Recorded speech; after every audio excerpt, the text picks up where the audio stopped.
மாசற்ற தேவனின் மகத்தான கிருபையினாலே எல் ஷடாய் ஏஜி சபையின் சார்பாக உங்கள் அனைவரையும் வாழ்த்தி வரவேற்கிறோம். இப்பொழுது திருப்பூர் எல் ஷடாய் ஏஜி சபையின் தலைமை போதகர் உங்களுக்கு வேதத்திலிருந்து அருளுரையாற்றுவார்.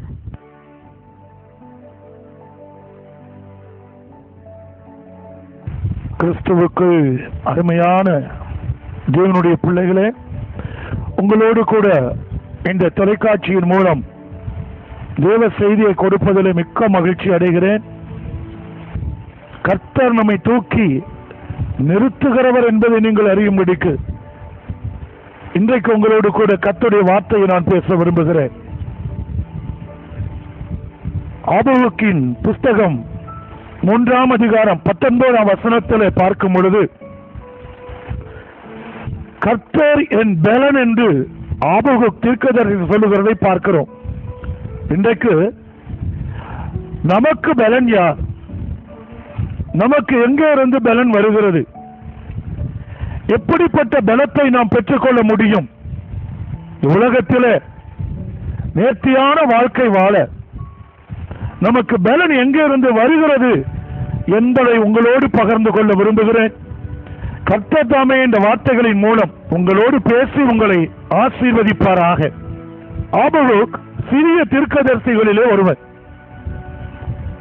அவன் தீர்க்கதரிசிகளிலே சிறியவன் என்று அழைக்கப்பட்டாலும் அவனுக்கும் ஆண்டவருக்கும் இருந்த தொடர்பு மிகப்பெரிய ஒரு தொடர்பு. கடவுள் மனுஷனோடு பேசுவதற்காக நல்ல ஒரு மனுஷனை தெரிந்து கொள்ளுகிறார். அப்படித்தான் இஸ்ரவேல் ஜனங்களை பலப்படுத்துவதற்காக, இஸ்ரவேல் ஜனங்களை ஆசீர்வதிப்பதற்காக, இஸ்ரவேல் ஜனங்களுக்கு தன்னுடைய திட்டங்களை சொல்வதற்காக ஆபகுக் என்ற தீர்க்கதரிசியை தெரிந்து கொண்டார். அவர் சொல்லும்போது சொல்லுகிறார், எல்லாமே என்னை விட்டு போனாலும், எல்லா சூழ்நிலைகளும் என்னை விட்டு போனாலும், கர்த்தர் என் பலனாய் இருக்கிறபடியினால் நான் எதற்கும் பயப்பட மாட்டேன், நான் எதற்கும் கலங்க மாட்டேன். ஏனென்றால் என் தேவனாகிய கர்த்தர் என் பலனாய் இருக்கிறார். அவர் என்னோடு இருக்கிற வரைக்கும் நான் அசைக்கப்படுவது இல்லை. அப்படியானால் இந்த ஆபகுக்கு அப்படி என்ன பலன் கிடைத்தது?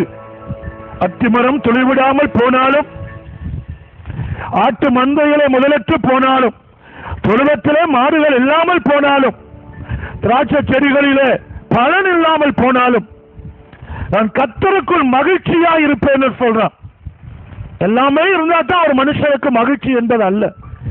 எதுவுமே இல்லாத நிலைமையிலும் கர்த்தர் எல்லாவற்றையும் கொடுக்க கூடியவர் தன்னோடு கூட இருக்கிறார் என்றால் அது ஒரு பெரிய மகிழ்ச்சி தான். இன்றைக்கும் இந்த உலகத்திலே பார்க்கிறோம், எல்லாம் இருக்கிறவர்களை பாக்கியவான்கள் என்கிறோம், எல்லாம் இருக்கிறவர்களை ஆசீர்வதிக்கப்பட்டவர்கள் என்கிறோம். உண்மையாகவே எல்லாம் இருக்கிறவர்கள் ஆசீர்வதிக்கப்பட்டவர்களா என்றால் வேதத்தின்படி, உலக நியமத்தின்படி அது இல்லை. கர்த்தரை யார் தன் உள்ளத்திலே வைத்திருக்கிறார்களோ எந்த சூழ்நிலையிலும் அவர்கள் அசையாமல் இருப்பார்கள், அவர்கள் தான் பாக்கியவான்கள். இங்கே ஆபகுக் சொல்லும்போது சொல்லுகிறார், கர்த்தர் என் பலன் என்று. வேதத்திலிருந்து சில உதாரணங்களோடு கூட எப்படி அந்த பலத்தை நாம் பெற்றுக்கொள்வது, அந்த பலத்தை எப்படி நாம் காத்துக்கொள்வது என்பதை உங்களோடு கூட பகிர்ந்து கொள்ள விரும்புகிறேன். பார்த்தீங்கன்னு சொன்னா, நெகேமியாவின் புஸ்தகம் 8ஆம் அதிகாரம் 10ஆம் வசனத்தில் கர்த்தருக்குள் மகிழ்ச்சியா இருப்பதே என்னுடைய பலன் என்று சொல்லுகிறார். அப்ப ஒரு மனுஷனுக்கு பலன் எங்கிருந்து வருதுன்னா, கர்த்தருக்குள் எப்பொழுதும் சந்தோஷமா இருக்கிறது. சந்தோஷம் என்பது ஏதோ ஒரு பொருளிலோ, ஒரு செயலிலோ, ஒரு நிறைவேறலிலோ இருக்கிறது அல்ல. சந்தோஷம் என்பது நம்முடைய மனதுக்குள் இருந்து வெளியே வர வேண்டிய ஒன்று. ஒரு பிரச்சனை என்றால் துக்கப்படுகிறோம், ஒரு வேதனை என்றால் வருத்தப்படுகிறோம். ஆனால் உண்மையான சந்தோஷம் எங்கே இருந்து வர வேண்டும் என்றால் நம்முடைய உள்ளத்தில் இருந்து புறப்பட வேண்டும். இந்த உள்ளத்தில் புறப்படுவதற்கு அவசியம் கர்த்தரை நம் இருதயத்தில் வைத்திருக்க வேண்டும். If the God is inside of our heart, there will be joy. கர்த்தர் என் இதயத்துக்குள் இருக்கார் என்றால் எனக்கு சந்தோஷம், அந்த சந்தோஷம் குறையாது. இதைத்தான் நெகேமியா சொல்லும்போது சொல்லுகிறான், எல்லாமே என்னை விட்டு போனாலும், நான் இன்னைக்கு சந்தோஷமா தான் இருக்கிறேன். காரணம் கர்த்தர் என்னுடைய பலன். எனவே எவ்வளவு தூரம் சந்தோஷமா இருக்கிறீங்களோ அது உங்களுக்கு பலனாக அமையும். எதுலையும் கவலைப்படாதீங்க, எதுலையும் துக்கப்படாதீங்க, எதுலையும் வருத்தப்படாதீங்க. எல்லா வருத்தங்களுக்கும் ஒரு முடிவு உண்டு, எல்லா சூழ்நிலைகளுக்கும் ஒரு மாற்றம் உண்டு. ஆனால் உங்களுக்குள் ஆண்டவர் இருக்கிறார் என்றால் உங்கள் துக்கம் சந்தோஷமாய் மாறும். நீங்க அப்பையும் சந்தோஷமா இருங்க, அப்பையும் கர்த்தருக்கு ஸ்தோத்திரம் செலுத்தி கொண்டிருங்க. ஆண்டவரே, எனக்கு அனுமதித்த இந்த போராட்டத்துக்காக உமக்கு நன்றி ஆண்டவரே, அதிலும் எதையோ ஒன்று எனக்கு செய்ய போறீங்கன்னு சொல்லி விசுவாசத்தோட கர்த்தருக்குள் மகிழ்ச்சியா இருங்க. அப்படி மகிழ்ச்சியா இருந்திருக்கிறாங்களா அப்படின்னா அப்போஸ்தலன் பவுல் சொல்லுகிறார், எல்லா நிலைமையிலும் மன ரம்யமா இருக்க கற்றுக்கொண்டு இல்லாதவைகளின் மேல் உங்கள் மனதை பறக்க விடுவானே. ஏன் துக்கமும் வேதனையும் வருகிறதுன்னு சொன்னா, ஏன் உள்ளத்தில் உள்ள சந்தோஷம் உங்களை விட்டு போகுதுன்னு சொன்னா, கிடைக்காததுக்காக வருத்தப்படுறீங்க, இல்லாதவைகளுக்காக வருத்தப்படுறீங்க, ஐயோ என்னை விட்டு போயிருச்சேன்னு வருத்தப்படுறீங்க. கர்த்தர் உங்க கொடுத்ததுக்காக சந்தோஷப்படுங்க. எது உங்ககிட்ட இருக்கோ அதுக்காக ஆண்டவருக்கு நன்றி செலுத்துங்க. உங்ககிட்ட இருக்கிற அநேக ஆசீர்வாதங்கள் அநேகர்கிட்ட இல்லாம இருக்கு, அதை நினைச்சு ஆண்டவருக்குள்ள சந்தோஷமா இருங்க. ஆண்டவரே, எங்களை இவ்வளவு தூரம் ஆசீர்வதிச்சிருக்கிறீரே, இவ்வளவு தூரம் எங்களுக்கு உதவி செஞ்சிருக்கிறீரே, உங்களுக்கு நன்றி ஆண்டவரேன்னு சொல்லி எது இருக்குதோ அதுல கர்த்தருக்குள் மகிழ்ச்சியா இருக்கிறீங்கன்னா அது உங்களுக்கு பலனா இருக்கும். இரண்டாவது பாத்தீங்கன்னா ஏசாயா 40:11 தீர்க்கதரிசி சொல்லும் போது சொல்லுகிறார், கர்த்தருக்கு காத்திருக்கிறவர்களுக்கு ஒரு புது பலன் வருமா. ஆண்டவர் சமூகத்துல காத்திருக்கிறவங்களுக்கு ஒரு புது பலன் வருமா. உங்களுக்கு என்ன பலன் வேணும்? ஆண்டவர்கிட்ட போய் முழங்கால் போட்டு நில்லுங்க, ஆண்டவர் சமூகத்துல ஜெபம் பண்ணுங்க. ஜெபம் பண்ணி முடிச்ச உடனே உங்க காரியத்தெல்லாம் சொல்லி முடிச்சுட்டோட எழும்பாதீங்க. உங்க காரியத்தெல்லாம் சொல்லி முடிச்சிட்டு அவர் பேசுறதுக்கு கொஞ்சம் டைம் கொடுங்க. அமைதியாய் அவர் சமூகத்திலே காத்திருங்கள். வசனத்தின் மூலமாய் பேசுவார், இருதயத்தின் ஆழத்தில் இருந்து பேசுவார், யாரு மூலமாக அவர் பேசுவார். அந்த பேசுற சத்தம் உங்க காதுல இருக்கிற வரைக்கும் காத்திருங்க. அது உங்களுக்கு பெரிய பலனா இருக்கும். ஏன்னா அவருடைய வசனம் ஒருத்தரையும் பலவீனப்படுத்தாது. அவர் பாதத்துல காத்திருங்க. கழுகு தனக்கு ரெக்கையெல்லாம் தன்னுடைய முதிர்கின்ற காலத்துல உதிரும் என்பதை அறிஞ்சு தாம் பலவீனப்பட்டதை உணர்ந்து கண்மலையின் மேல போய் உட்கார்ந்து இருக்குமா. சில காலங்கள் எல்லாம் அதனுடைய சிறகுகளும் உதிர்ந்து போய் ஒரு சின்ன குஞ்சு, பறவை குஞ்சுகளை போல அது உட்கார்ந்து இருக்குமா. திரும்பவும் அந்த ரெக்கைகள் முளைக்க ஆரம்பித்த பிறகு புது பலத்தோடு அது பறக்க ஆரம்பிக்குமா. அன்பு சகோதரா, சகோதரி, இன்றைக்கு எல்லா ரெக்கைகளும் உதிர்ந்த நிலைமையில பலவீனப்பட்டு எனக்கு இருந்ததெல்லாம் கையை விட்டு போயிருச்சேன்னு சொல்லி பரிதாபமான நிலைமையில இருக்கிறியா? ஆனா ஒண்ணு, இந்த பரிதாபமான நிலைமையிலும் கண்மலையா கிறிஸ்துவின் மேல நீ இருப்பாயானால், வேத வசனத்தின் மேல் அஸ்திபாரம் போடப்பட்டு இருப்பாயானால், கர்த்தரை இறுக பிடித்துக் கொண்ட ஒரு பாதத்திலே காத்திருப்பாயானால், எந்த இறகுகள் உன்னிலிருந்து விழுந்ததோ அதே இறகுகள் திரும்பவும் முன்னிலே முளைத்து எழும்பி நீ இதுவரைக்கும் பறந்ததை காட்டிலும் புதிய உற்சாகத்தோடு உன்னதத்திலே பறக்க போகிறாய். நீ விழுந்ததை பார்த்த அநேக ஜனங்கள் நீ உயர பறக்கிறதையும் பார்க்க போகிறார்கள். நீ விழுந்து கிடக்கிற நாட்கள் கொஞ்ச நாட்கள், நீ பாடுபடுகிற நாட்கள் கொஞ்ச நாட்கள். ஆனால் கர்த்தருக்கு காத்திருக்கிறவர்களோ புதுபலன் அடைந்து செட்டைகளை போல கழுகுகளை போல செட்டைகளை அடித்து உயர எழும்புவார்கள். வாழ்க்கையில நீ இருக்கிற இடம் நிரந்தரமானதல்ல. உன்னை கர்த்தர் உயர கொண்டு போறாரு. நீ மேன்மையான இடத்துக்கு போற, உன்னை கர்த்தர் கனமான ஒரு சூழ்நிலைமைக்கு கொண்டு போறார். இன்னைக்கு இருக்கிற இடம் உனக்கு நிரந்தரமானதல்ல. உனக்கு ஆண்டவர் ஒரு இடத்தை நேர்த்தியாய் நியமித்து வைத்திருக்கிறார். யோசேப்புக்கு ஒரு சிங்காசனத்தை ஏற்படுத்தி வைத்தது உண்மையானால், தாவீதுக்கு ஆடுகளுக்கு பின்னால சென்ற தாவீதுக்கு ஒரு சிங்காசனத்தை ஏற்படுத்தி வைத்தது உண்மையானால், உன் பலவீனத்திலே உனக்கு ஒரு பலத்தை கொடுத்து உன்னையும் உயர்த்தி வைப்பது அதிக நிச்சயம் அல்லவா? விசுவாசத்தோடு கூட தேவ சமூகத்திலே காத்திரு. உனக்கு புதிய பலத்தை தர அவர் உண்மை உள்ளவராய் இருக்கிறார். மோசே என்ற தேவ மனிதன் அதுவரைக்கும் தேவனோடு தான் பூமியில இருந்தார். தேவனோடு தான் ஆசரிப்பு கூடாரத்தில் இருந்தார். தேவனோடு தான் இஸ்ரவேல் மக்கள் மத்தியிலே சஞ்சரித்துக் கொண்டிருந்தார். இஸ்ரவேல் ஜனங்களோடு கர்த்தர் எதை பேச விரும்பினாரோ அதை மோசையின் மூலமாய் கர்த்தர் பேசினார். வேதம் சொல்லுது, ஜனங்கள் கர்த்தருடைய வார்த்தையை எவ்வளவு விசுவாசித்தார்களோ அவ்வளவு தூரம் மோசையின் வார்த்தையும் விசுவாசித்தார்கள். ஏனென்றால் மோசே தேவனோடு சஞ்சரித்துக் கொண்டிருந்தான். ஆனால் 40 நாட்கள் சீனாய் மலையிலே தேவ சமூகத்திலே மோசே காத்திருந்து இறங்கின போது ஜனங்கள் சொல்லுகிறார்கள், மோசே உன் முகத்தை எங்களால் பார்க்க முடியவில்லை, உன் முகத்தை மூடிக்க, உன் முகம் அவ்வளவு பிரகாசமாய் இருக்கிறது. கர்த்தருக்கு காத்திருக்கிறது புதிய பலன். அருமையான தேவனுடைய பிள்ளைய, பஸ்ஸுக்கு காத்திருக்கிறோம், விருந்தாளிகளுக்கு காத்திருக்கிறோம், பிள்ளையின் நல்ல எதிர்காலத்துக்கு காத்திருக்கிறோம், சம்பளம் வர வரைக்கும் காத்திருக்கிறோம். இதற்கெல்லாம் நமக்கு பொறுமை இருக்கிறது. கர்த்தருக்கு காத்திருக்க பொறுமை இல்லை. ஆனா கர்த்தருக்கு காத்திருந்து பாருங்கள், நீங்கள் செட்டைகளை அடித்து கழுகை போல உயர எழும்புவீர்கள். நீங்கள் ஓடினாலும் இளைப்படைய மாட்டீர்கள், நீங்கள் நடந்தாலும் சோர்ந்து போக மாட்டீர்கள். உலகத்தின் பலன் குறைந்து போகும், கர்த்தர் கொடுக்கிற பலன் ஒரு நாளும் குறையாது. இன்னொரு இடத்துல நான் சொல்லுவேன் என்று சொன்னால், ராஜாக்களின் புஸ்தகத்தில் அக்கினியை இறக்கி தேவனிடத்திலிருந்து பதிலை பெற்ற தேவ மனுஷனாகிய எலியா சோர்ந்து போய் ஒரு எசபேலுக்கு பயந்து சூறைச்செடிக்கு கீழே போய் உட்கார்ந்து இருக்கிறார். இன்னைக்கு எதற்கு பயந்து நீ முக்காடிட்டுக் கொண்டிருக்கிறார்? எந்த சூழ்நிலைக்கு பயந்து நீ வேதனையோடு இருக்கிறார்? கடந்த காலத்தில் கர்த்தர் உன்னை நடத்தி வந்த பாதைகளை யோசித்து பார். எப்படிப்பட்ட நிலையில் இருந்தெல்லாம் உனக்கு விடுதலை கொடுத்தார். இன்றைக்கு நீ சந்திக்கிற இந்த சூழ்நிலையிலிருந்து உனக்கு விடுதலை கொடுக்க அவரால் முடியாதா? முடியும். நிச்சயமாய் இன்றைய சூழ்நிலையை உனக்கு மாற்றி கொடுப்பார். நீ இருக்க வேண்டிய இடம் சூறைச்செடியின் கீழ் அல்ல. எலியா தேவதூதன் வருகிறான். ஒரு பெரிய வெற்றியை சம்பாதித்த எலியாவை சந்திக்க தேவதூதன் வருகிறான். வெற்றி பெற்ற இடத்துல, பாகால் தீர்க்கதரிசிகள் அழிக்கப்பட்ட இடத்துல, அக்கினியை இறக்கி பதில் கொடுத்த இடத்துல எலியாவை காணவில்லை. தேடிக்கொண்டு போகும்போது ஒரு சூறைச்செடி கீழே உட்கார்ந்து இருக்கிறான். தேவதூதன் அதிர்ச்சி அடைகிறான்.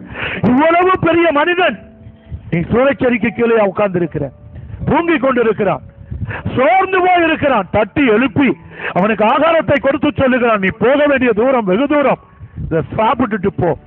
அன்றைக்கு எலியாவுக்கு ஆகாரத்தை கொடுத்து போக வேண்டிய தூரம் வெகு தூரம் என்று சொன்ன அதே தேவன் இன்றைக்கு உனக்கு பரிசுத்தாவியை கொடுத்து, பரிசுத்தாவியினால் உண்டாகும் பலத்தை கொடுத்து, நீங்கள் எருசலேமிலே போய் காத்திருங்கள் என்று சொன்னார். அந்த காத்திருக்கும் போது கிடைத்தது உன்னதத்தின் பலன் உங்களிடத்தில் வரும். அந்த பலனை பெற்றுக்கொண்டு உலகத்தின் முடிவு வரை இன்னும் எனக்கு சாட்சியாயிருங்கள் சொன்னார். அருமையான தேவனுடைய பிள்ளையே, நான் உங்களுக்கு இந்த காலத்தின் இறுதி வார்த்தையாக சொல்ல விரும்புவது என்னவென்றால், மகிழ்ச்சியாய் இருக்கும் பொழுது கிடைக்கிற பலன் வேற, காத்திருக்கும் போது கிடைக்கிற பலன் வேற, பரிசுத்த ஆவியானவர் இறங்கும் போது கிடைக்கிற பலன் வேற. முழு உலகத்திலும் நம்மை வெற்றியாய் நிறுத்தக்கூடிய ஒரு பலன் பரிசுத்த ஆவியானவருடைய பலன். இந்த பரிசுத்த ஆவியானுடைய பலன் வரும் பொழுது என்ன அடையாளம் அப்படி என்றால், வெளிப்பிரகாரமான ஒரு அடையாளம், அந்நிய பாஷை பேசுவார்கள். அன்றைக்கு மேலறையிலே காத்திருந்த போது அவரவர்கள் அந்நிய பாஷையிலே பேசுகிறதை சுற்றிலும் இருந்த ஜனங்கள் கண்டார்கள் என்று சொல்லி பார்க்கிறோம். பரிசுத்த ஆவியானவர் நமக்குள் வருவதற்கு ஒரு அடையாளம் அந்நிய பாஷை பேசுதல். அவர்கள் அந்நிய பாஷை பேசினார்கள், தீர்க்க தரிசனம் சொன்னார்கள். அந்நிய பாஷை இல்லாமல் தீர்க்க தரிசனம் வர முடியாது. எனவே அருமையான ஆண்டவருடைய பிள்ளைகளை, கர்த்தர் உங்களை பலவீனம் வைக்க விரும்பல. இன்றைக்கு உன் பலவீனம் தான் என்ன? இன்றைக்கு உன் வருத்தம் தான் என்ன? எதுல முடங்கி கிடக்கிறார்? எதிலே சோர்ந்து போய் இருக்கிறார்? எதிலே கலங்கி போய் கிடக்கிறார்? எசபேலுக்கு பயந்து போய் எலியா சூறைச்செடிக்கு கீழே இருந்தது போல இருக்கிறாயா? இல்லை. எழும்பு, எழும்பு, உனக்குரிய பலத்தை பெற்றுக்கொண்டு எழும்பு. நீ எசபேலுக்கு தான் பயந்தாய், ஆனால் இப்பொழுது கர்த்தர் எலியாவை ஆகாபுக்கு முன்பாக நிறுத்த போகிறார். அதே கர்த்தர் உன்னையும் இதை காட்டிலும் பெரிய பிரச்சனைகளுக்கு முன்பாக வெற்றியாளனாய் நிறுத்த போகிறார். எலியா சொல்லுகிறான், பெருமழையின் இரைச்சலின் காதுகளிலே கேட்கிறது, சீக்கிரமாய் ரதத்தை பூட்டிக் கொண்டு புறப்பட்டு போ.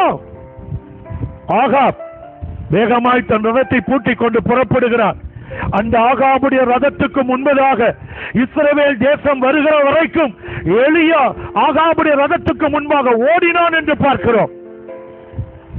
இன்றைக்கும் தேவ பலத்தை அபிஷேகத்தை பெற்ற பிள்ளைக்கு பின்பாகத்தான் உலகம் வர முடியுமே அல்லாமல், பிரச்சனைகள் வர முடியுமே அல்லாமல், கஷ்டங்கள் வர முடியுமே அல்லாமல், தேவ பலத்தை பெற்ற தேவ பிள்ளைகளுக்கு முன்பாக எதுவும் ஓட முடியாது, நிற்க முடியாது, நடக்க முடியாது. வசனத்தை கேட்டுக் கொண்டிருக்கிற என் அன்பு சகோதரா சகோதரி, ஒன்றை புரிந்து கொள். உனக்காக ஜீவனை கொடுத்தவர், உனக்காக பரிசுத்தாவியின் அபிஷேகத்தை கொடுத்தவர், உன்னோடு கூட இருக்க வாக்கு பண்ணின வாக்குத்தத்தத்தின் தேவன் ஏராளமான வாக்குத்தத்தங்களை உனக்கு கொடுத்திருக்கிறவர் உலகத்துக்கு பின்னாக ஓட உன்னை உருவாக்கவில்லை. பிரச்சனைகளுக்கு பயந்து ஒடுங்க உன்னை உண்டாக்கி வைக்கவில்லை. இவைகளை மேற்கொள்ளக்கூடிய அதிகாரத்தை, இவைகளுக்கு மேலான மேற்கொள்ளுகிற பலத்தை உனக்கு கொடுத்து உன்னை ஒரு வெற்றியாளனாக மாற்றி காட்ட விரும்புகிறார். சோர்ந்து போகாதே, மனம் தளர்ந்து போகாதே. முடங்கி கிடந்தது போதும். விழித்தலு, கிளர்த்தலு. உனக்குள் இருக்கிறவர் அடக்கி வைக்கிறவர் அல்ல, உன்னை வெற்றி பெற செய்கிறவர், உன்னை மேன்மைப்படுத்துகிறவர், உன்னை கனப்படுத்துகிறவர். தேவ சமூகத்திலே காத்திரு. உன் பிரச்சனைக்காக ஆண்டவர் சமூகத்திலே முழங்கால் படித்து காத்திரு. நிச்சயமாகவே நிச்சயமாகவே நீ வெற்றி பெறக்கூடிய காலம் தூரத்தில் இல்லை. நீ வெற்றி பெறக்கூடிய காலம் தூரத்தில் இல்லை. யாக்கோபு தன் எல்லைக்குள் பிரவேசித்த போது சூரியன் உதித்தது என்று வேதத்திலே வாசிக்கிறோம். இன்றைக்கு கர்த்தர் பரலோகத்தின் உன்னதத்தின் பலத்தால் உன்னை நிரப்பி உன் சூரிய பிரகாசத்தை உனக்கு கட்டளையிட்டு நீ போக வேண்டிய தூரம் வெகு தூரம் என்பதை உனக்கு காட்ட விரும்புகிறார். எழுந்திரு, கர்த்தருக்காக எழுந்திரு. நீ முடங்கி கிடந்தது போதும். ஊழியக்கார சகோதரா, ஊழியத்தில் வெற்றி இல்லை என்று முடங்கி இருக்கிறாயா? எதிர்பார்த்த அறுவடை இல்லை என்று சோர்ந்து போயிருக்கிறாயா? இனிதான் உன்னுடைய காலமும் ஆரம்பமாகிறது. இனிதான் உன்னுடைய நாள் தொடங்குகிறது. இனிதான் உன்னுடைய எதிர்காலம். இனிதான் உன்னுடைய ஊழியம். தரிசனத்தை இழந்துராத. பெற்றுக்கொண்ட தரிசனத்தை பலப்படுத்து. இதுக்குத்தான் அபிஷேகத்தை உனக்கு கொடுத்திருக்கிறார். தொழிலிலே சோர்ந்து போய் இருக்கிறாயா? பலவீனப்பட்டு போய் இருக்கிறாயா? உன்னோடு தொழில் ஆரம்பித்தவர்கள் எல்லாம் மேல வந்துட்டாங்க. இல்ல, அவர்களை காட்டிலும் மேலாக உன்னை உயர்த்துகிற ஒரு பலவான் உன்னை தேடி வந்திருக்கிறார். ஒரு மகிமையின் கர்த்தர் உன்னை தேடி வந்திருக்கிறார். இரட்டிப்பான பலத்தால் உன்னை நிரப்பி யோபுவின் முன்னிலைமையை காட்டிலும் பின்னிலைமையை 2 மடங்கு ஆசீர்வதித்த கர்த்தர் உன்னை ஆசீர்வதிக்க வந்திருக்கிறார். இதோ வாசற்படியில் நின்று கதவை தட்டுகிறேன். ஒருவன் என் சத்தத்தை கேட்டு கதவை திறந்தால் நான் உள்ளே பிரவேசித்து அவனோடு கூட போஜனம் பண்ணுவேன் என்று சொல்லி இருக்கிறார். உன்னோடு கூட போஜனம் பண்ணுகிறவர், உனக்கு போஜனத்தை கொடுத்து உன்னை பலப்படுத்துகிற தெய்வம். உன்னை குறித்திருக்கிற தாழ்வான மனப்பான்மை விட்டுவிடு. நான் எளிமையானவன், நான் தாழ்மையானவன், நான் வெறுமையானவன் இல்லை. அப்படிப்பட்ட கிதியோனை பார்த்துத்தான் கர்த்தர் சொன்னார், பராக்கிரமசாலியே, கர்த்தர் உன்னோடு கூட இருக்கிறார். உனக்கு இருக்கிற இந்த பலத்தோட புறப்படு. இன்னைக்கு கர்த்தர் உன் கையில என்ன கொடுத்திருக்கிறாரோ அதை வைத்துக் கொண்டு புறப்படு, புறப்படு. உன்னை அழைக்கிறவர் மோசேக்கு முன்பாக சென்றவர், யோசுவாவுக்கு முன்பாக சென்றவர். உனக்கு முன்பாக அவர்தான் செல்லுகிறார். உனக்கு முன்பாக அவர்தான் செல்லுகிறார். எனவே சூழ்நிலைகளை பார்க்காத. காற்று வீசட்டும், கடல் பொங்கட்டும், என்ன வேணாலும் நடக்கட்டும், உனக்கு முன்பாக ஒருவர் போய் கொண்டிருக்கிறார். உன்னை பலப்படுத்தின இயேசு, உன்னுடைய பாதையை வகுத்து கொடுத்த இயேசு, உனக்காக யாவற்றையும் செய்து முடித்தவர் உனக்கு முன்பாக போகிறார்.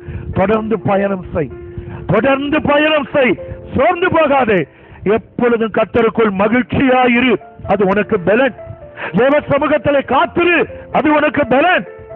கர்த்தர் கொடுத்த பரிசுத்தாவியின் அபிஷேகத்தை பெற்றுக்கொண்டு விழித்தெழு. தெபோராளே விழித்தெழு. சிம்சோனே, கர்த்தர் உனக்கு புதிய பலத்தை தர விரும்புகிறார். எழும்பு, கர்த்தர் உன்னை கனப்படுத்துவாரா. இந்த வார்த்தையின் மூலம் கர்த்தர் உன்னை மேன்மை அடைய செய்வாராக. ஆமென். இப்பொழுதும் உங்களுக்காக நான் ஜெபிக்க விரும்புகிறேன். நிச்சயமாக புது பலன் உங்களுக்குள் வரப்போகுது. புது கிருபை உங்களை தொடப்போகுது. எதெல்லாம் தோற்று போனியோ அதிலெல்லாம் நீ வெற்றி பெற எழும்ப போற.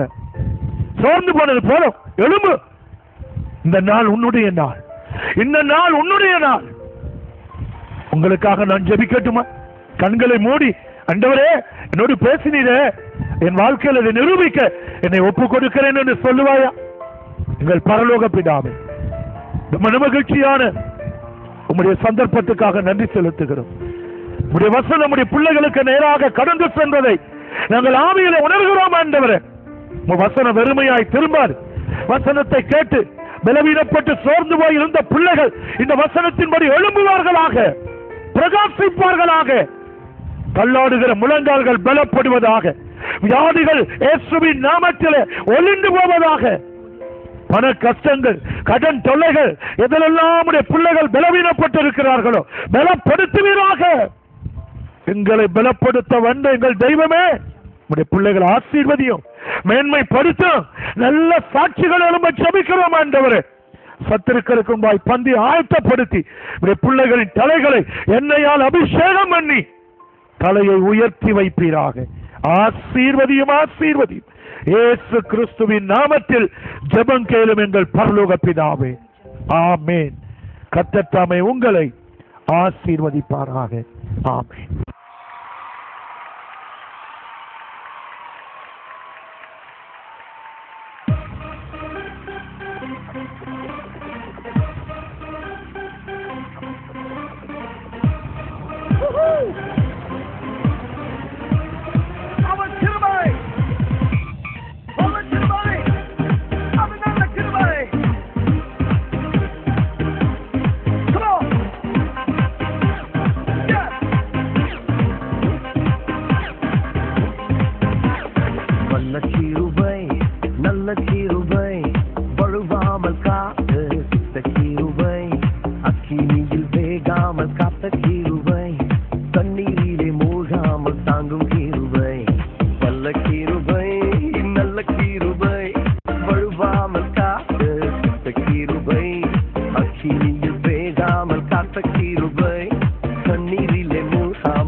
தாங்கினதே பலவித சோதனை நெருக்கிய நேரங்கள் கிருபை தாங்கினதே நெருக்கத்தின் நேரத்தில் நசுங்கினால் போகாமல் கிருபை தாங்கினதே அம்மே அம்மே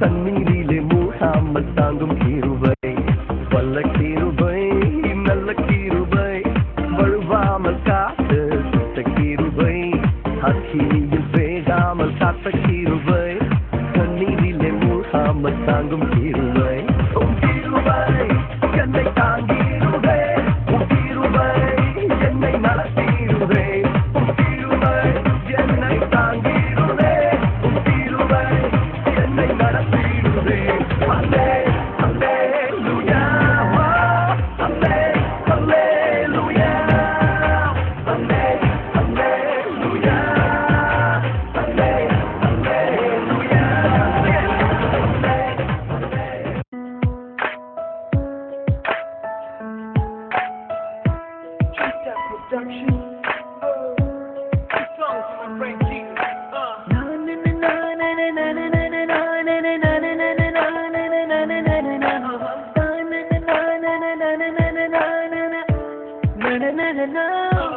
என் இயேசு சுவாமி வந்து